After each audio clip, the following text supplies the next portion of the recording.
The crack of rifle fire splits the desert morning like thunder, and Elena Valdez knows she is going to die.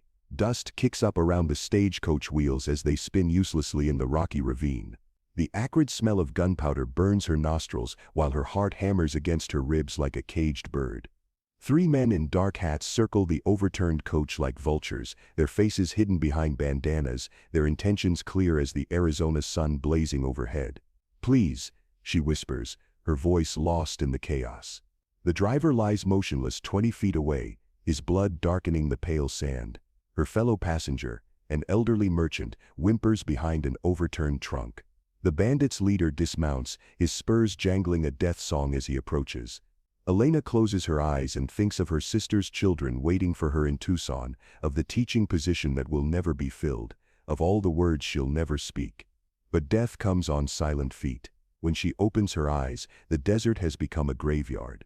3 bodies lie sprawled in unnatural positions, arrows fletched with eagle feathers protruding from their chests. The morning wind carries the scent of sage and something else, something wild and untamed. From the shadow of a red boulder steps a figure that seems born from the landscape itself. Tall and lean as a desert willow, with skin bronzed by countless summers and eyes dark as obsidian. An Apache warrior, his black hair braided with leather and silver, watching her with the intensity of a hawk studying its prey. Elena should be terrified. Everything she's ever heard about Apache warriors floods her mind, stories whispered in cantinas, newspaper headlines screaming of raids and violence. But as their eyes meet across the blood-soaked sand, she sees something that stops her breath: recognition. Pain calling to pain. Loss speaking to loss. The warrior takes a step forward, and Elena's world shifts like sand in an hourglass, falling into a pattern she never could have imagined. Ayana, eternal blossom in the language of his people, has been walking the lonesome trail for 7 moons now, ever since the bluecoats came and took everything that mattered. At 28 summers, he moves through the Sonoran desert like shadow-made flesh, his moccasined feet finding purchase on stones that would turn a white man's ankle. His face bears the sharp angles of his Chiricahua lineage, high cheekbones that catch the light like carved sandstone, and a jaw set in permanent determination. Scars mark his bronze skin, a puckered line across his left shoulder from a cavalry saber, 3 parallel marks on his forearm from a mountain lion's claws, and one that cuts deeper than flesh. The memory of his wife's laughter, silenced forever by soldiers' bullets. The mountains know his grief. For months he has wandered these ancient paths, avoiding the reservation boundaries that would cage his spirit like wire around a wild mustang.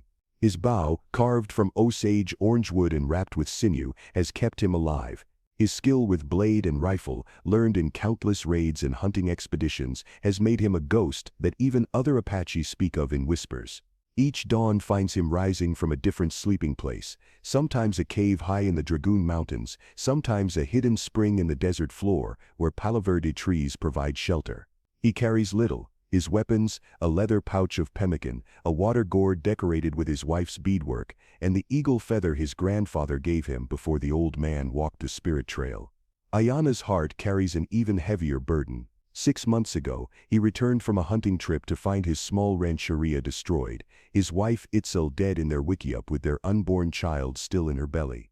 The soldiers had been thorough in their pacification mission. Only burned poles and scattered bones remained of the life he'd built away from the wars that consumed his people. Since that day, he has become something between man and spirit, belonging neither to the white world that destroyed his family, nor to the reservation where his surviving relatives live under military watch. The other Apache call him Ghost Walker, for he appears and disappears like morning mist. But loneliness is a wound that never heals, and lately it gnaws at him worse than hunger. The desert provides everything he needs to survive, but nothing to fill the hollow space where hope once lived. Beryl cactus offers water when squeezed. Prickly pear fruits provide sustenance. Mesquite beans ground between stones make a nutritious meal. Yet each sunset finds him staring into flames that warm his body but cannot touch the ice around his heart. This morning, like every morning for 7 moons, he performs the ritual that keeps him human. From his parfaiche bag, he withdraws a small piece of turquoise, the last gift Itzel gave him, and holds it toward the 4 directions, offering prayers to the mountain spirits who watch over the Chiricahua. The stone catches the early light, blue as the sky his wife will never see again. The routine of survival has become his religion. Check snares for rabbits, scan the horizon for soldiers or Apache who might turn him in for the bounty on his head. Follow game trails to water sources, always moving, always alert, always alone. But this morning, as he crests a ridge overlooking Willow Creek Canyon, the crack of rifle fire breaks his meditation. White men's weapons echoing off rock walls like the cry of angry spirits. Ayanna drops to his belly and crawls to the canyon's edge, his experienced eyes reading the scene below like tracks in sand. Bandits, 3 of them, circling an overturned stagecoach like coyotes around wounded prey. 1 passenger already dead, an old Mexican man by his clothes. The driver sprawled in spreading blood. And there, pressed against the coach's splintered side, a woman in a blue traveling dress, her dark hair escaped from its pins, her face pale with terror, but her chin lifted in defiance, that reminds him of a cornered javelina. Something about her stops his breath. Perhaps it's the way she holds herself despite her fear, or how the morning light catches the copper in her hair. More likely, it's the recognition of someone else who has tasted loss. He can see it in the set of her shoulders, the way her hands shake, not just from fear but from some deeper grief. The bandits haven't seen him yet. They're too focused on their prize, already arguing over what to do with her. Ayanna knows he should fade back into the rocks, disappear as he has learned to do. This is not his fight. These are not his people. But as the leader approaches the woman, his intentions clear as a rattlesnake's warning, Ayanna's bow is already in his hands. 3 arrows rest against the sinew string, and his grandfather's voice whispers in the wind. A warrior's strength is measured not by the enemies he kills, but by the innocent he protects. The first arrow takes the leader through the heart before he can draw his pistol. The second catches the rifleman as he turns toward the sound. The third finds its mark as the final bandit scrambles for his horse. Silence settles over the canyon like snow, broken only by the woman's ragged breathing and the soft jingle of his turquoise medicine bundle as he stands. For a moment that stretches like eternity, they stare at each other across the body-strewn sand. Apache warrior and Mexican woman, predator and prey, except neither is certain anymore which is which. Ayanna takes a step forward, his hands empty of weapons, and the world shifts beneath his feet like desert sand reshaping itself in wind. He has been alone so long that the sound of another human's breathing seems as foreign as thunder in a clear sky. Yet something in her eyes, dark as his own, fierce as his own, damaged as his own, calls to the part of him that remembers what it meant to protect, rather than simply survive. Alina watches the Apache warrior approach with the fluid grace of water flowing over stone, and every story she's ever heard about his people wars with what her eyes tell her. This man moves like poetry written in muscle and bone, each step deliberate yet somehow gentle. When he stops 6 feet away and slowly extends his hands palm up in the universal gesture of peace, she realizes she's been holding her breath. "No hurt," he says in careful English, his voice deep as distant thunder. "Bandito's gone." His accent wraps around the foreign words like leather around stone, but his meaning is clear. The immediate danger has passed. Alina looks at the 3 bodies scattered in the sand, arrows protruding from their chests with surgical precision, and understands she's witnessing something extraordinary. Not mindless violence, but protective intervention as swift and certain as lightning. "Gracias," she whispers, the Spanish coming more naturally than English in her shock. "Thank you." Something flickers in his dark eyes, surprise, perhaps recognition. He tilts his head slightly, studying her with the intensity of a scholar examining ancient text. "You speak the tongue of the South?" "Sí. I am Elena Valdez, from Sonora originally. Now, I was traveling to Tucson." Her voice steadies as she speaks, the familiar Spanish settling her nerves like her grandmother's lullabies. "Ayanna," he responds, touching his chest lightly. "I am called Ayanna." The name flows like water over smooth stones. Elena knows enough Apache culture from her childhood near the border to recognize the respect in his formal introduction. This is not the savage monster from newspaper illustrations, but a man following the complex protocols of his people. "The old man," she says suddenly, remembering. "Señor Morales, is he?" Ayanna moves to where the elderly merchant lies crumpled behind the overturned trunk. His examination is swift but thorough, checking for pulse, breathing, signs of consciousness. When he looks back at Elena, his expression is gentle but honest. He walks the spirit path now, no pain. The simple dignity of his words breaks something loose in Elena's chest. She has held herself together through the attack, through her terror, through the impossible rescue, but this kindness from a man who owes her nothing releases tears she didn't know she was holding. Ayana watches her grief with patient understanding, making no move to comfort or interrupt. When her sobs finally quiet, he speaks again. "You have water?" He gestures toward her traveling bag, which lies scattered near the coach. Elena nods, wiping her eyes with the back of her hand. He retrieves her canteen and offers it to her, but she's already reaching for the medical supplies she always carries. Old habits from helping the village curandera back home. "Your arm," she says, pointing to where blood seeps through his buckskin shirt. "You're injured." Ayana glances down as if he'd forgotten the wound entirely. One of the bandits' bullets had grazed his left arm, leaving a furrow that bleeds steadily, but isn't life-threatening. He shrugs dismissively. "Is nothing. It's something to me." Elena's voice carries the authority of someone accustomed to being obeyed in matters of healing.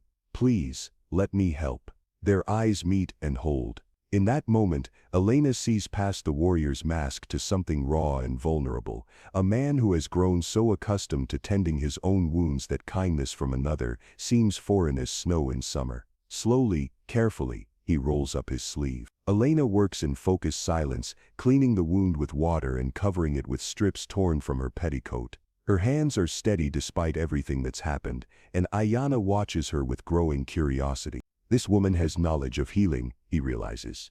Her touch is sure, her movements economical. When she ties off the bandage, their fingers brush and both feel the spark of connection neither expected. "Where did you learn this?" he asks. "My grandmother. She was what you might call a medicine woman. She said healing is universal. The body knows what it needs, regardless of the color of the skin covering it." Ayana's eyes widen slightly. Few white people understand such concepts, yet this woman speaks of medicine power as naturally as breathing. "Your grandmother was wise." "Yes, she also said that sometimes the Great Spirit sends help in unexpected forms." Elena's gaze moves from his bandaged arm to his face. "I think she would have liked you." The simple statement hits Ayana like a physical blow. When was the last time someone suggested he might be likable? When did anyone last speak of him as anything other than a threat to be avoided or eliminated? Before he can respond, the sound of approaching horses echoes off the canyon walls. Both Elena and Ayana freeze, listening. 3 riders, maybe 4, coming from the direction of the main road. The timing suggests they heard the gunfire. "Posse," Ayana says quietly.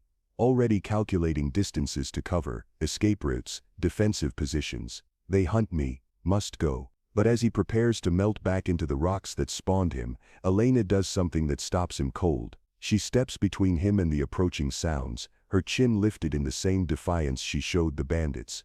"Wait." Her voice is steady, decisive. "You saved my life. The least I can do is speak the truth about what happened here." Ayana stares at her in amazement. She's offering to stand between him and the law, this woman he met 20 minutes ago. Either she's extraordinarily brave or completely naive, and something tells him it's the former. "They will not believe you," he says gently. "Apache kills white men, they see only Apache, then they'll have to get through me first." Elena squares her shoulders, and in that moment she looks like every fierce woman who ever stood between her loved ones and the storm. "I am Elena Valdez, and I teach school children. I know the difference between murder and rescue. The horses are closer now." Ayana has perhaps 2 minutes before they crest the ridge and see into the canyon. Every instinct screams at him to run, to disappear, to trust only in his own survival skills as he has for 7 months. Instead he finds himself saying, "You would do this, for me. You would risk your life for a stranger," Elena replies. "It seems I am in good company." Something shifts in Ayana's chest, like ice cracking on a mountain stream in the first warm day of spring. For 7 moons, he has been alone with his grief, his anger, his carefully nurtured hatred for the world that destroyed his family. Now this woman, this impossible, brave, healing woman, offers him something he thought was lost forever: trust. The sound of hoofbeats grows louder, and Ayana makes a choice that will change both their worlds. Instead of fleeing into the rocks, he steps slightly behind Elena, not hiding, but showing respect for her decision to speak for him. "If we do this," he says quietly, There is no going back. They will remember your face, your name. You will be the woman who stood with Apache. Elena turns to meet his eyes one last time before the posse arrives. There are worse things to be remembered for. As the first rider appears on the canyon rim, Aina touches the turquoise medicine bundle at his throat and whispers a prayer to the four directions. Not for protection this time, but for wisdom. The spirits have sent him something more dangerous than soldiers, more challenging than survival. They have sent him hope. Sheriff Tom Bradley reins in his sorrel gelding at the canyon's edge and surveys the scene below with the practiced eye of a man who's been cleaning up messes in Arizona territory for 15 years. 3 dead bandits, 1 overturned stagecoach, a dead Mexican merchant, and a woman in a torn blue dress standing protectively in front of a Chiricahua Apache warrior. His 2 deputies exchange glances that speak volumes. Deputy Williams fingers his rifle nervously, while Deputy Carson spits tobacco juice and mutters something that sounds suspiciously like a prayer. "Well, I'll be damned," Bradley says, loud enough for his voice to carry into the canyon. "Elena Valdez, if my eyes don't deceive me." Elena's relief is visible even from a distance. She knows Tom Bradley from her teaching days in Tombstone, knows him to be a fair man despite the badge and the prejudices that come with it. "Sheriff Bradley," she calls up, "thank the Virgin you've come. I have quite a story to tell you." As the lawmen pick their way down the rocky slope, Aina remains perfectly still, his hands visible but ready. Elena can feel the tension radiating from him like heat from forge iron, and she steps slightly closer, not quite touching, but close enough that her intent is clear. Sheriff Bradley dismounts 20 feet away, his hand resting casually on his pistol grip. His eyes take in the arrows protruding from the bandits' chests, the precise placement that speaks of exceptional skill, the lack of any other wounds on the bodies. "Miss Valdez," he says formally, "would you mind explaining how you came to be in the company of him?" The slight hesitation before the pronoun carries a weight of assumption Elena recognizes all too well. "This man saved my life, Sheriff. His name is Aina, and he is the reason I'm alive to tell you about it." Elena's voice rings with conviction as she recounts the attack, the rescue, the gentle care Aina showed in checking on Senor Morales. She speaks of surgical precision, of protective intervention, of courage that required no reward beyond doing what was right. The deputies shift restlessly during her account. Williams, a young man barely past 20, with more enthusiasm than sense, keeps glancing between Aina and his rifle. Carson, older and more experienced, studies the Apache warrior with the wariness of someone who's seen what damage such men can do. "Ma'am," Carson interrupts when Elena finishes her story, "with all due respect, you might be suffering from shock. Sometimes when folks are scared, they don't see things quite clear." Elena's eyes flash dangerously. "Deputy Carson, I am a school teacher. I have a college education from San Francisco. I am perfectly capable of distinguishing between an attack and a rescue." "Now, Elena," Sheriff Bradley says diplomatically, using her first name to remind her of their history, "nobody's questioning your intelligence. But you have to understand how this looks. Apache warrior, dead white men, arrows through their hearts." He spreads his hands as if the conclusion is obvious. "It looks like justice," Elena replies firmly. "Unless the law in Arizona territory has changed to protect bandits and murderers." Aina speaks for the first time since the posse arrived, his English careful but clear. "I will come with you, Sheriff. No trouble." The offer surprises everyone, including Elena. She turns to stare at him, seeing the resignation in his posture, the weary acceptance of a man who expects the worst from white man's justice. "You will not," she says sharply. "Sheriff Bradley, this man committed no crime.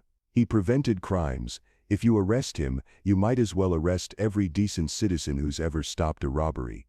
"Elena," Bradley's voice carries warning. "Furthermore," she continues, her teacher's voice cutting through protest, "I intend to write a full account of today's events for the territorial newspapers. I'm quite certain the good people of Arizona would be interested to learn that their law enforcement arrests men for saving lives. The threat hangs in the desert air like thunderheads before a storm. Elena Valdez may be one woman, but she has connections throughout the territory, former students, their families, her reputation as an educator.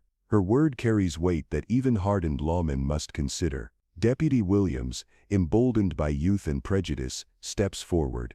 "Ma'am, with respect, you don't understand what you're dealing with. This here's a wild Apache, could turn on you soon as look at you." Ayana's jaw tightens almost imperceptibly, but Elena sees it. She also sees something else in his eyes, not anger, but pain. The pain of a man who's heard such words so often they've worn grooves in his soul. "Deputy Williams," Elena says with the ice-cold politeness she reserves for particularly dense students, "I understand exactly what I'm dealing with.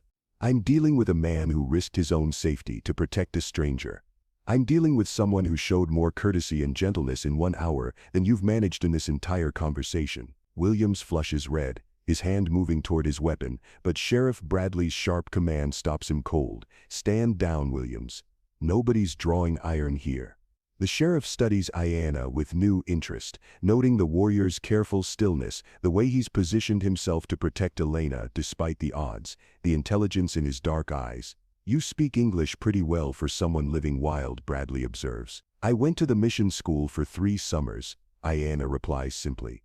Before the wars came, this information shifts something in the dynamic. Education, even minimal education, elevates Ayana from savage to person in the lawman's eyes. It's a distinction Elena recognizes and resents, but one she'll use if necessary. "Sheriff," she says, pressing her advantage, "surely a man with mission school education deserves the benefit of the doubt, especially when that doubt is supported by direct eyewitness testimony." Bradley is quiet for a long moment, weighing options, consequences, political realities. Finally he nods slowly. "Miss Valdez, I'm going to take your statement as the official account of what happened here. And Mr. He pauses, struggling with the Apache name. "Ayana," Elena supplies helpfully. "Ayana, you're free to go, but I strongly suggest you head back toward the reservation. Folks around here are mighty nervous about lone Apache, especially after what happened over in New Mexico last month." Elena feels Ayana tense beside her. She knows, as they all do,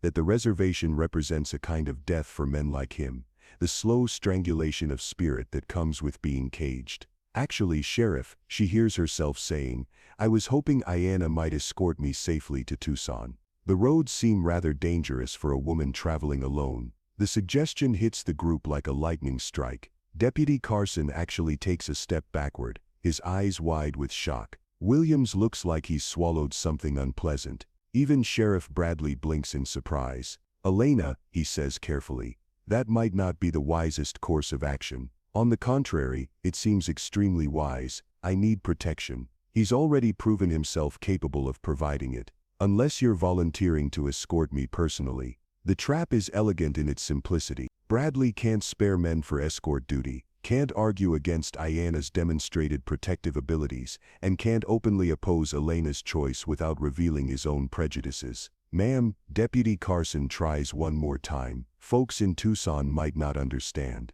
Elena's smile is sharp as a blade. Then perhaps it's time they learned.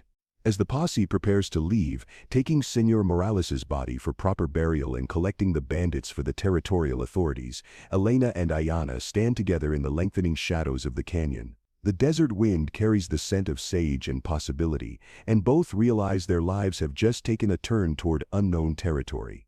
"You know what you have done?" Ayana asks quietly. "What this choice will cost?" Elena looks at the blood-stained sand where 3 men died to save her life, thinks of the gentle competence of his hands as she treated his wound, remembers the pain in his eyes when the deputy called him wild. "I know what it would have cost if I'd done nothing," she replies. "I can live with the consequences of choosing courage. I couldn't live with the consequences of choosing fear." As Sheriff Bradley's posse disappears over the canyon rim, Elena and Ayana are left alone with the desert, the setting sun, and the beginning of something that will challenge everything both their worlds believe about love, loyalty, and the courage required to build bridges across the deepest divides. 3 days of travel have created a rhythm between Elena and Ayana that feels both natural and impossible. She rides the gentled sorrel mare they found wandering after the bandit attack, while he moves on foot with the tireless stride of his people, sometimes scouting ahead, sometimes walking beside her horse in comfortable conversation. They communicate in a mixture of Spanish, English, and gestures, discovering common ground in unexpected places. Both have lost parents to violence. Both have felt the weight of being caught between worlds, Elena as a Mexican woman in Arizona territory, Ayana as an Apache trying to navigate the collision of old ways and new realities. When they camp at hidden springs only he knows how to find, Elena watches him perform his evening rituals with the respect her grandmother taught her for all sacred things. When she tends their small fire and shares her carefully rationed supplies, Ayana observes her movements with the appreciation of someone who understands the gift of competent partnership. The third morning brings them within sight of Tucson's adobe walls and wooden buildings, and with it, the end of their desert sanctuary. From here we travel different paths, Ayana says, adjusting the strap of his water gourd. Better for you if I am not seen. Elena reins in her mare and studies his profile against the morning sky. Over 3 days she has learned to read the subtle signs of his emotions, the slight tightening around his eyes when he's thinking of his dead wife, the way his hand moves unconsciously to his medicine bundle when he's making difficult decisions. Better according to whom, she asks. Better according to the world we live in, he replies gently. You have work waiting, students who need teaching, a life to build, and you, what life will you build? The question hangs between them like heat shimmer, wavering and insubstantial. Ayana has no answer, because he hasn't allowed himself to imagine a future beyond survival, beyond the careful day-to-day management of grief and anger. Before either can speak again, the drum of approaching hoofbeats interrupts their conversation. 6 riders emerge from behind a low hill, led by a man Elena recognizes with sinking heart, Marcus Thornfield, Tucson's self-appointed moral authority, and the man who controls most of the town's business interests. Thornfield is everything Ayana is not, pale, soft around the middle, dressed in expensive Eastern clothes that make him look like an exotic bird in the desert landscape. His companions include his son Jacob, Deputy Mayor Harrison, and 3 men Elena doesn't recognize but whose bearing suggests they're accustomed to violence. Miss Valdez, Thornfield's voice carries across the distance with the booming authority of a man accustomed to being obeyed. Thank the Lord you're safe.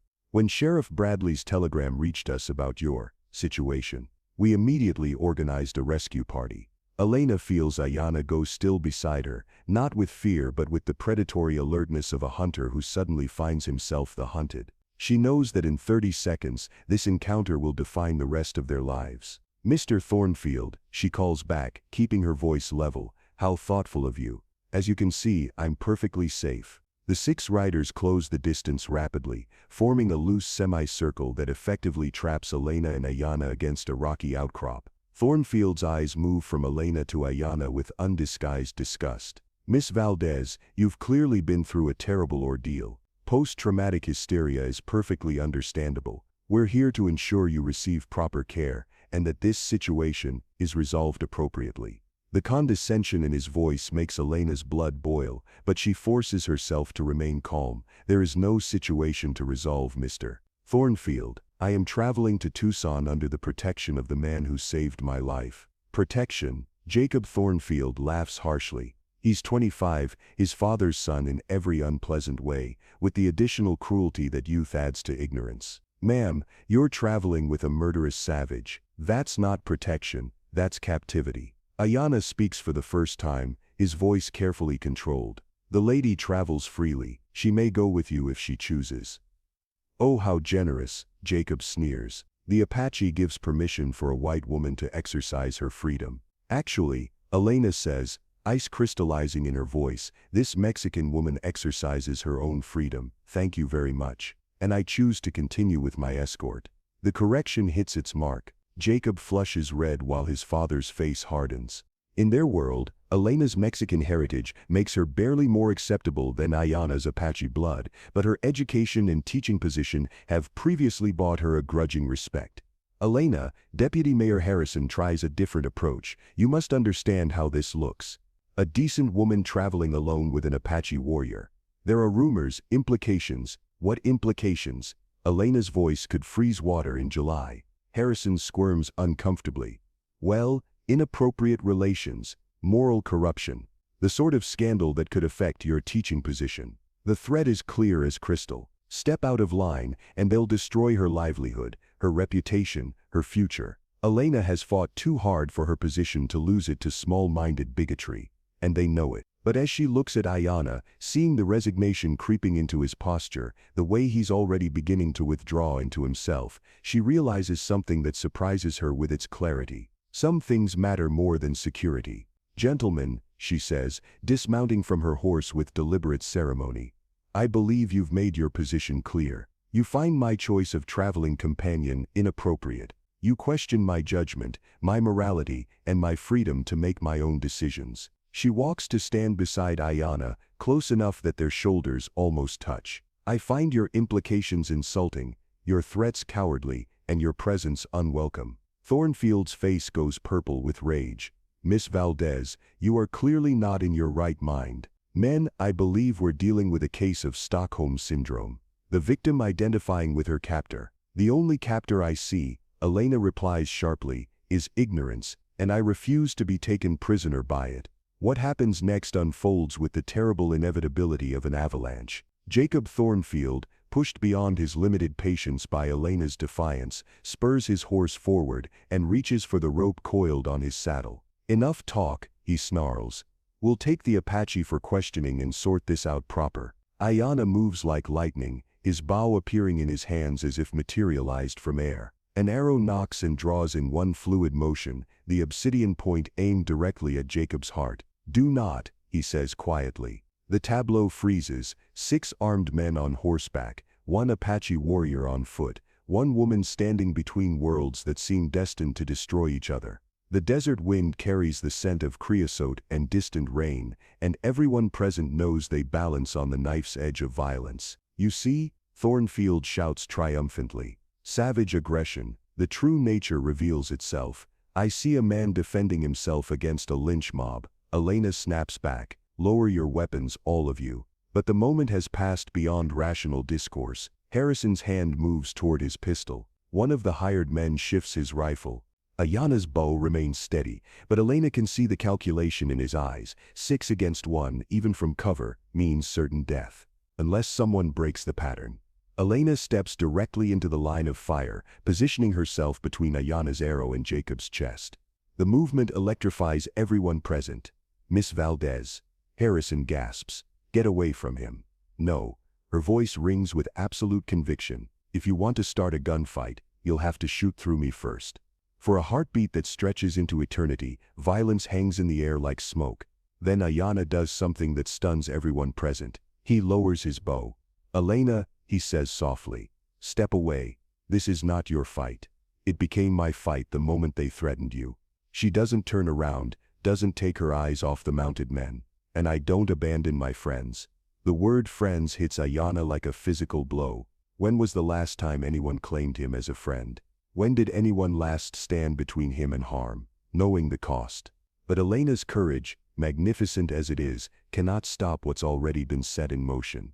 Thornfield pulls out a folded paper from his coat pocket. "Miss Valdez, this is a territorial warrant for the arrest of the Apache known as Ayanna, also called Ghost Walker, wanted in connection with raids on mining operations in the Dragoon Mountains. Your friend is a wanted man." Elena feels the words hit her like physical blows. She turns to look at Ayanna, searching his face for denial, for explanation, for anything that might contradict Thornfield's accusation. What she sees breaks her heart. Not guilt, but weary acceptance. The look of a man who's been carrying too much weight for too long. "The mines," he says quietly, meeting her eyes with painful honesty. "I took food, supplies. Children on the reservation were hungry. I did not kill anyone, but yes, I took what they had taken from the land of my people." Elena closes her eyes for a moment, understanding flooding through her. Not random violence, but desperate attempts to feed starving children. Not the savage raider of newspaper stories, but a man trying to keep his people alive in a world that had forgotten their humanity. When she opens her eyes, her resolve has only strengthened. "Then I suppose you'll have to arrest me too," she says calmly. "As an accessory after the fact." "Elena, no." Ayanna's composure finally cracks. "You do not understand what you are saying." "I understand perfectly. If helping someone who helps hungry children is a crime, then I'm a criminal." She squares her shoulders. "I'll take my chances with territorial justice." But even as she speaks, Elena knows the futility of her gesture. Thornfield has what he came for, legal justification and moral authority. The warrant changes everything, turning her from righteous defender into naive accomplice. The arrest happens with surprising gentleness. Perhaps Ayana's voluntary surrender makes violence unnecessary, or perhaps Elena's presence moderates their behavior, but the men who bind his hands treat him with more courtesy than she expected. As they prepare to ride back toward Tucson, Ayana manages one last conversation with Elena. "What I told you about my wife, about losing her, it was true. What I did not tell you is that afterward, I stopped believing good things could happen. These 3 days, you gave me back hope. Whatever comes now, that gift cannot be taken away." Elena reaches through the horses to touch his bound hands. "Hope is not a gift, Ayana. It's a choice, and I choose to keep hoping." As the posse rides toward town with their prisoner, Elena mounts her horse and follows at a distance. She has no plan, no strategy beyond the absolute certainty that this story is not over. Behind them, the desert wind erases their tracks, but not their footprints on each other's hearts. The territorial courthouse in Tucson buzzes with an energy that has nothing to do with legal proceedings and everything to do with spectacle. Word of the Apache warriors' arrest and the Mexican schoolteacher's involvement has spread through the town like wildfire. Every seat is filled, and people line the walls 3 deep. Elena sits in the front row, her spine straight as a mission bell tower, her dark eyes fixed on Ayana, where he stands in chains before Judge William Morrison. She has spent 2 sleepless days preparing for this moment, and her reticule contains ammunition more powerful than any rifle. Judge Morrison is a fair man worn thin by frontier justice and territorial politics. At 62, he has seen enough violence and injustice to understand the difference between law and justice, though he doesn't always have the luxury of choosing the latter. The territorial government charges the Apache known as Ayana, also called Ghost Walker, with theft of property from the Copper Crown Mining Company. Morrison reads from the formal documents. The defendant is accused of taking food, supplies and equipment valued at approximately $200 over a period of 4 months. District Attorney Philip Crenshaw rises from his table, a thin man with ambitious eyes and political aspirations that require him to be tougher on Apache criminals than white ones. His opening statement paints Ayana as a dangerous renegade who threatens the peace and prosperity of Arizona territory. "Ladies and gentlemen of the jury," Crenshaw begins, "we face a clear case of Apache aggression against law-abiding citizens. The defendant, unable to accept the peace offered by reservation life, chose instead the path of the raider and the thief." Elena watches the jury's faces, 12 white men, most of them miners or ranchers, all of them conditioned by years of newspaper stories to see Apache warriors as enemies of civilization. She sees their prejudices settling like concrete, hardening with each of Crenshaw's carefully chosen words. When court-appointed defense attorney James Mitchell rises for his opening statement, Elena's heart sinks. Mitchell is young, overwhelmed, and clearly wishes he were anywhere else.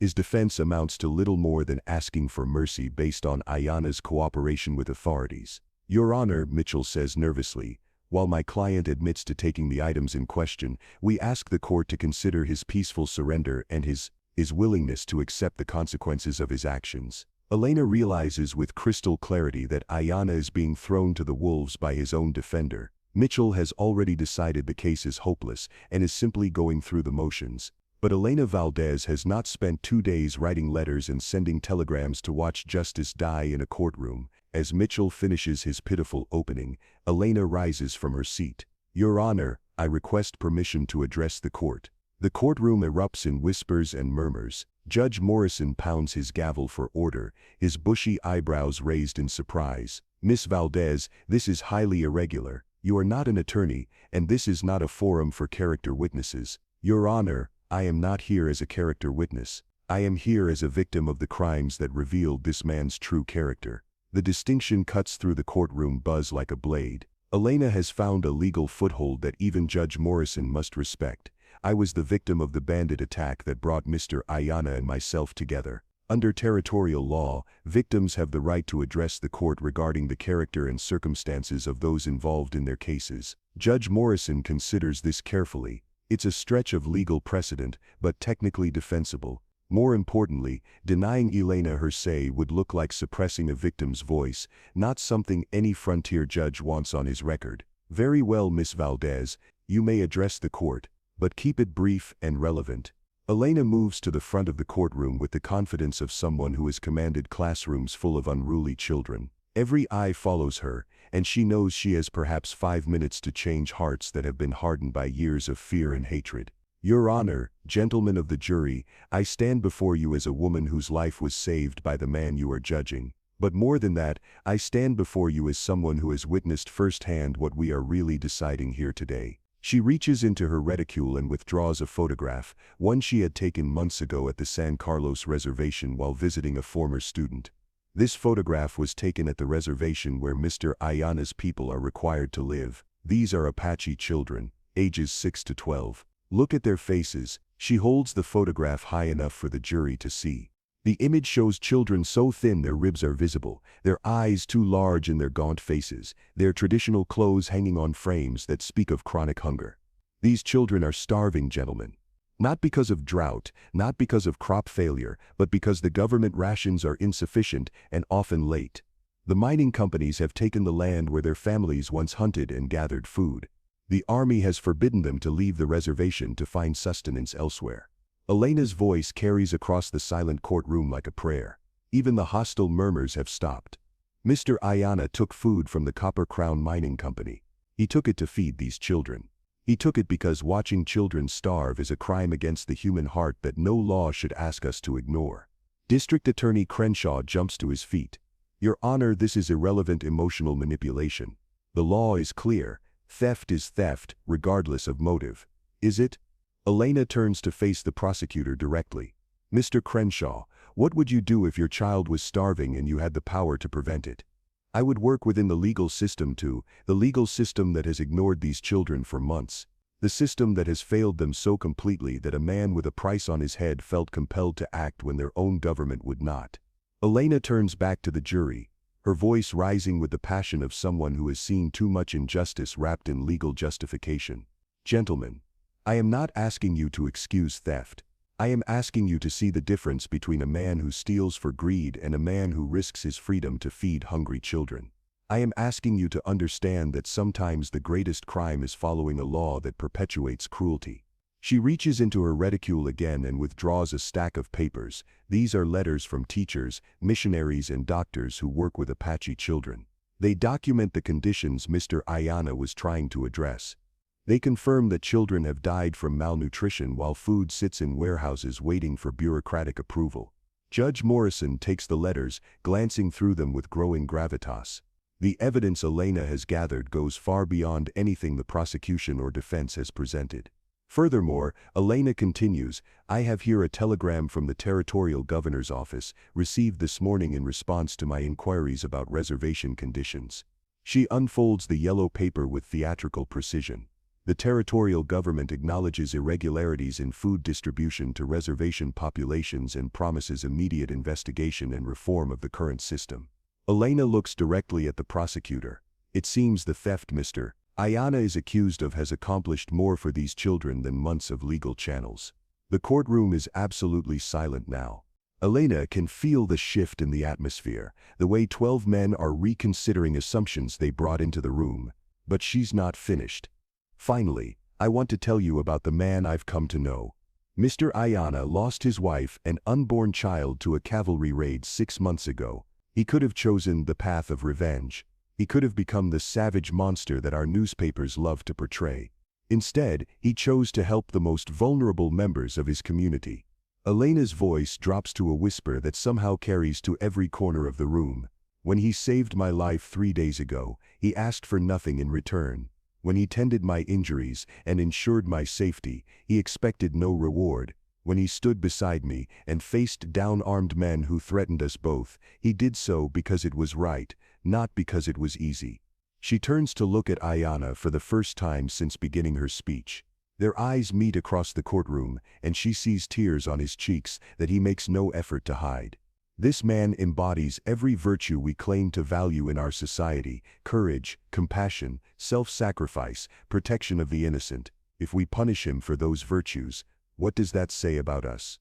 Elena moves closer to the jury box, her final words carried by absolute conviction. Gentlemen, you have the power to choose what kind of territory, what kind of people we want to be. You can choose fear over understanding, vengeance over justice, the letter of the law over the spirit of humanity. Or you can choose to see that sometimes the greatest criminals wear badges and the greatest heroes wear chains. She returns to her seat in absolute silence. For nearly a minute, no one moves, no one speaks, no one seems to breathe. Then Judge Morrison clears his throat and addresses the jury. Gentlemen, you have heard the evidence and the arguments.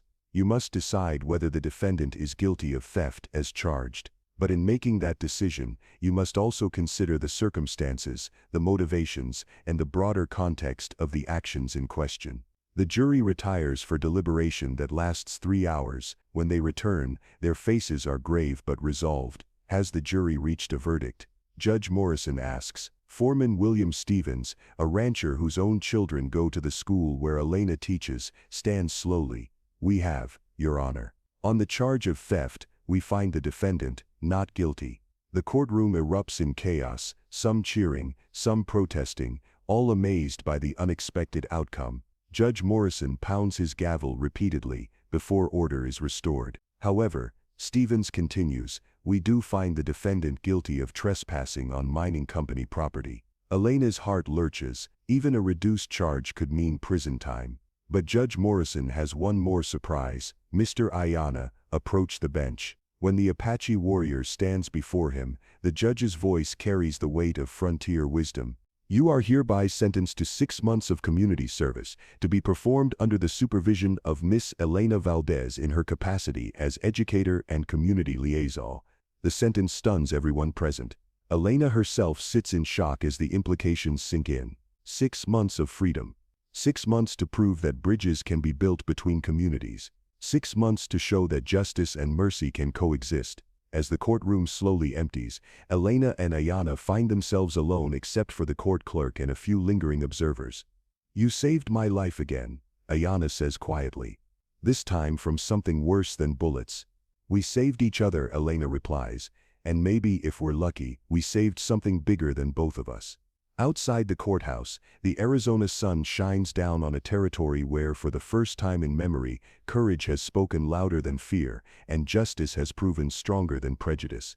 It's a small victory in a vast landscape of conflict and misunderstanding.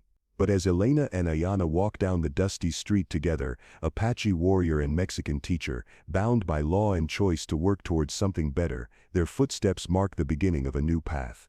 Behind them, the courthouse stands as a symbol of what becomes possible when ordinary people choose to be extraordinary, when the human heart proves stronger than the human hatred, and when love in all its forms dares to bridge the distance between different worlds.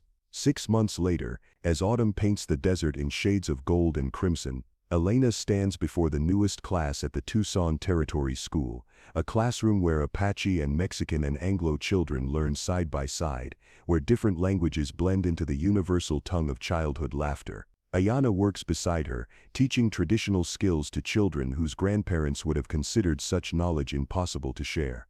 His hands, once known only for their skill with weapons, now guide small fingers in weaving baskets and carving wood, building bridges of understanding one lesson at a time. Their partnership has become something deeper than either law or friendship, a love that dares to exist in a world not yet ready to embrace it, but growing stronger in its readiness each day. The desert wind carries the scent of rain and promise, and Elena knows that some stories are never really finished. They become part of the land, part of the people who tell them, part of the endless human journey toward understanding and hope.